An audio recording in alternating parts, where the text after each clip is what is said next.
back to Cricket Insights. A lot of stuff happening in the world of cricket. A really dark day for Australian cricket. To dive deep into the matter, over to Dan. Yeah, look, it's just a shock to see what happened the other day. Never did I think I'd see the day where Australia would be caught cheating. You know, I've been accused of sledging and pushing the line and all those things, but to openly cheat was a very, very sad day for Australian cricket. And as an Australian, you must be gutted because Australians are known to play the game hard but fair. But now people will be looking at hard and unfair. I mean, what does it do to Australia as a cricket playing nation and the culture of Australian cricket? Yeah, because we've always grown up, well, I've always grown up with Australia playing hard cricket, but it's always been with integrity. Right. And now that's gone. I mean, it ended, and that's why I think a lot of Australians are quite angry with these cricketers, especially Steve Smith Right. and this leadership group, Right. because they've taken away something that we've always held close to our hearts, playing with integrity, playing hard and fair, Right.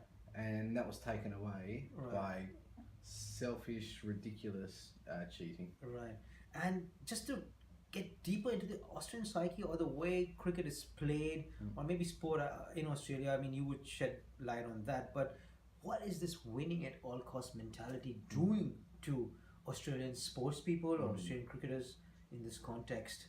Well, you saw what it did. I mean, it meant that instead of playing by the rules, Steve Smith was that concerned about winning Right. that he did something that no one else has ever done before in Australian cricket, Right. more or less. Like we had Greg Chappell with the underarm, Right. even though that was by the laws, it was still a poor thing to do. But to come up with a plan, Right.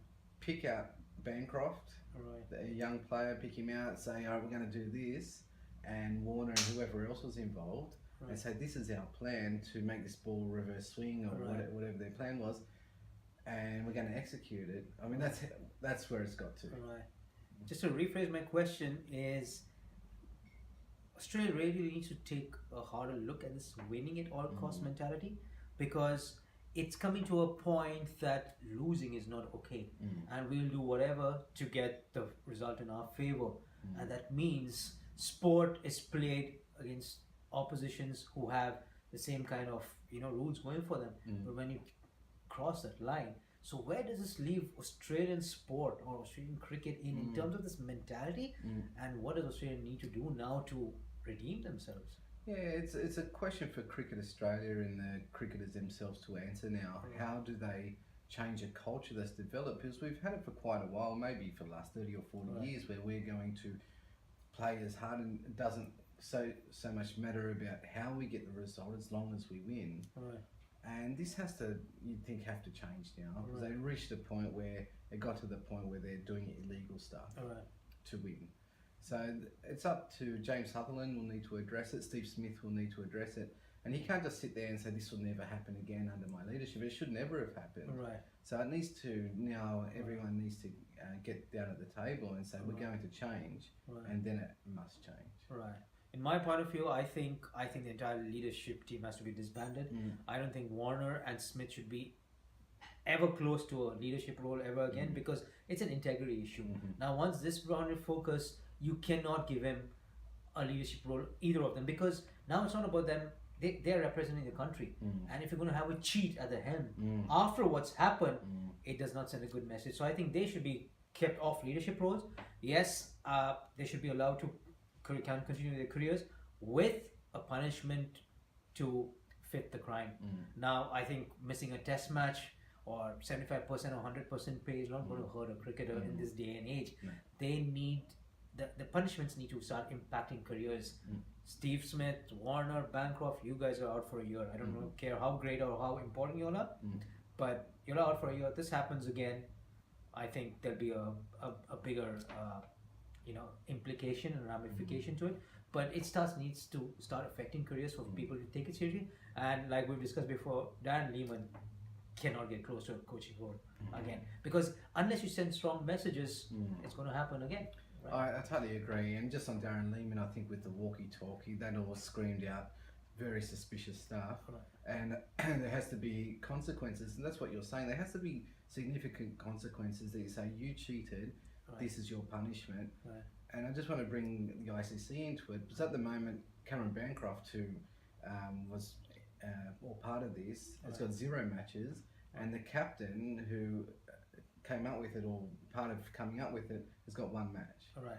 Like, it just screams out ridiculous to me. Exactly, and to extend that point on the punishment, I think it's about time ICC enforces a topic that they've discussed, which is already there in soccer, the yellow and red cards.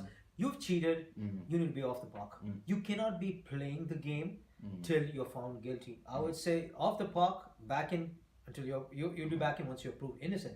But you can't keep playing the game. You need to be off the park, especially since it's not something that people will be saying we have to debate it, or there's some doubt element. It's clear cut. They need to be off the park. Yeah, I think when there's no doubt, there's no way Steve Smith or David Warner or Bancroft could have hit the winning runs in that test. Right. That should not have ever been an option. Right. So I think in this case, that's where yellow and red cards, which has been discussed, needs to be start to be implemented. Right. And on the last point of that, I think what people also not seeing in this is not a case in isolation. I think if you've seen since Smith and Lehman have come together, there's been a lot of this bad blood developing. Sledging is one ugly side of it, but now downright cheating. And I think it stems right from the time Lehman took over, 2013 Ashes. Australia were really going nowhere, and then he comes. He gets Mitchell Johnson to let rip. Australia win the Ashes. They win against India. But then they go to England, lose the Ashes straight away. Then South Africa come over, beat them in their backyard. They go to Sri Lanka, lose to Sri Lanka. They come to India well prepared, yet the result is still 2-1 in India's favor.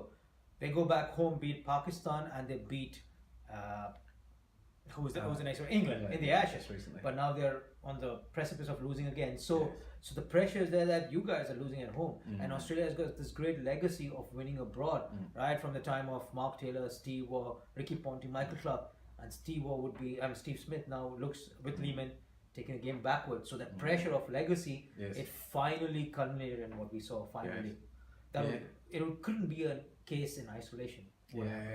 I just think on legacy, I think Steve Smith was badly affected by what happened in Hobart. It was really embarrassing for him to be the captain of that team that got humiliated on home soil. Right. That he was that determined to never have that happen again to him, that he went to a length that never before did anyone think would happen in Australian cricket.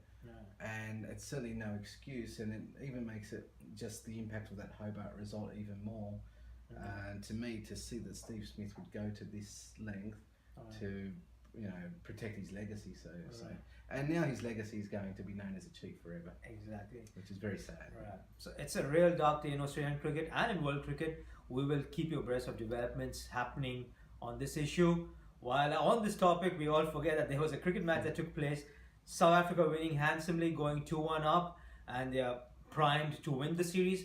And if not that, there's no way they can lose the series. So kudos to South Africa, well played. Morkel looks to be signing off on a high. A great haul of 9 wickets for the match, and South Africa going from strength to strength, carrying on the good work from India. In more cricket news, Dan, what's happening down in New Zealand? Well, New Zealand are chasing a victory today. They need 4 more wickets, and England are trying to save the test. Rain has helped England after they rolled for 58. Kane Williamson, another century, a terrific batsman.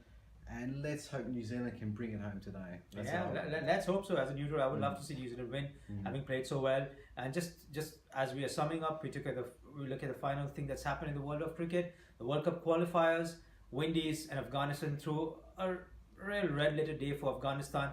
But it's a sad state that the once mighty West Indies have now got to qualify for a World Cup. At least they got through, so at least they're playing a chance to win another World Cup, as they're a 2-time winner, the great West Indies. But they're through, and well done to Afghanistan for getting through. All right, so that's all from us at Cricket Insights for this week. We'll be taking a break for Easter, and we'll see you on the side of the Easter holidays. Until then, it's goodbye and happy Easter to all of you all.